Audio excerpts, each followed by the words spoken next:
Jai Hind students, welcome back. How are you? I hope you all are fine. So beta, in the Zoom class, we already studied how participants saw the movements. Participants are so many group of people like rich peasants, poor peasants, business communities, industrial workers and women also. So how they all are reacting towards the civil disobedience movement, we have already studied in the Zoom class. So moving ahead, अब थी civil disobedience movement की limits. Like I always says, जहाँ पर civil disobedience movement को बहुत सारे लोग support कर रहे थे. There were also few groups of people who had lots of issues. जैसे कि आपके दलित्स हो गए, मुस्लिम्स हो गए. Clear? अब वो क्या थे? सबसे पहले समझते कि दलित्स का क्या था. Then we'll move on to the Muslims. So first of all, I will tell you about the Dalits. So basically बेटा उस टाइम पर लोगों के ग्रुप्स होते थे, right? We all know we had communities. कुछ एक पर्टिकुलर ग्रुप्स को ना अनटचेबल्स माना जाता था, अछूत माना जाता था, एंड उनको उन लोगों ने नाम दे दिया Dalits. They were named as Dalits. They were basically the untouchable people. Clear? Congress ने दलित्स को बहुत टाइम तक इग्नोर किया क्योंकि उनको डर लगता था. They were fearful कि ये जो सतनामीज हैं, they will be offended अगर हमने अनटचेबल्स को सपोर्ट किया तो. Now who were these Satnamis? Satnamis are basically the conservative high class Hindus. Clear? High class conservative Hindus is known as the Satnamis. लेकिन गांधी जी ने इस चीज को अपोज किया. गांधी जी ने बोला अनटचेबिलिटी बिल्कुल एलिमिनेट हो जानी चाहिए सोसाइटी से. अगर हमें स्वराज चाहिए तो अनटचेबिलिटी बिल्कुल इरेडिकेट हो जानी चाहिए, खत्म हो जानी चाहिए. क्योंकि अगर ये नहीं हुआ तो आप समझ लो कि अगले आने वाले 100 ईयर्स तक, 100 सालों तक हमें स्वराज मिल ही नहीं सकता. लेकिन यूनिटी तो है ही, राइट? तो Gandhi ji called these peoples Harijan और the children of God. Gandhi ji ने उनको फुल सपोर्ट किया.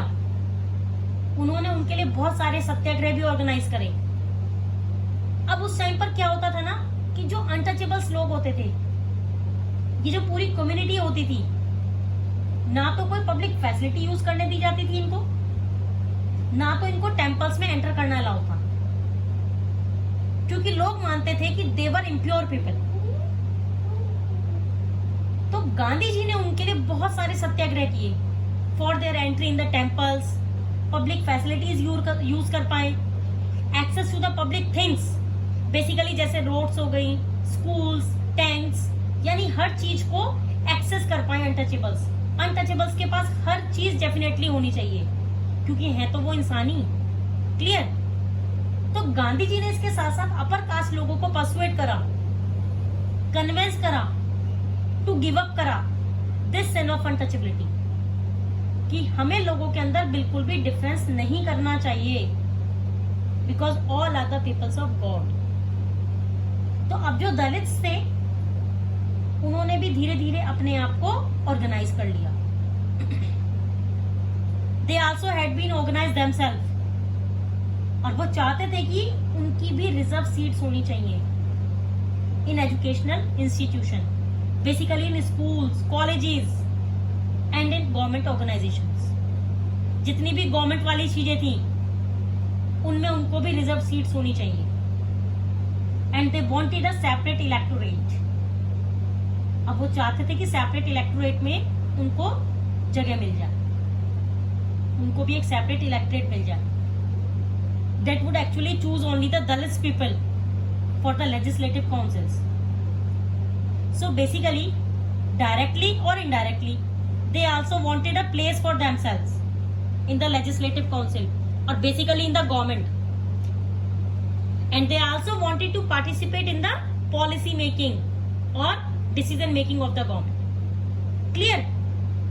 लेकिन ये जो दलित्स थे ये बेसिकली बिलीव करते थे कि हमें जब तक पॉलिटिकल एम्पावरमेंट नहीं आएगी तब तक कुछ नहीं हो सकता.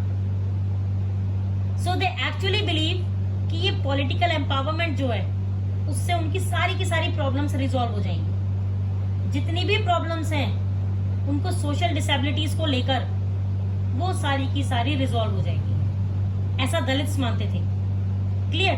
तो इस चीज की वजह से सिविल डिसोबीडियंस मूवमेंट में दलित्स की पार्टिसिपेशन बहुत कम थी। Limited participation in civil disobedience movement, particularly in Maharashtra और नागपुर के रीजन में। तो अब जो डॉक्टर बी आर अम्बेडकर थे ना, he was very famous figure, I am sure आप सब इनको जानते हैं। So doctor B R Ambedkar was a Dalits, तो उन्होंने ऑर्गेनाइज किया दलित्स को into an organization which were known as the depressed class association. और ये इन्होंने कब किया था? इन 1930। सो बेसिकली अगर मैं डिप्रेस्ड क्लास की बात करूं तो they are the scheduled caste, जिनको आज हम इस शेड्यूल्ड कास्ट के नाम से जानते हैं, जिनको आज हम शेड्यूल्ड कास्ट लोग बोलते हैं ना। So they were the scheduled caste people in the society. तो बी आर अम्बेडकर ने क्या किया? उन्होंने डिप्रेस्ड क्लास को ही एक एसोसिएशन में रखा। In the depressed class association उन्होंने एक फॉर्म करी इन 1930। Clear students? I hope this much is clear now.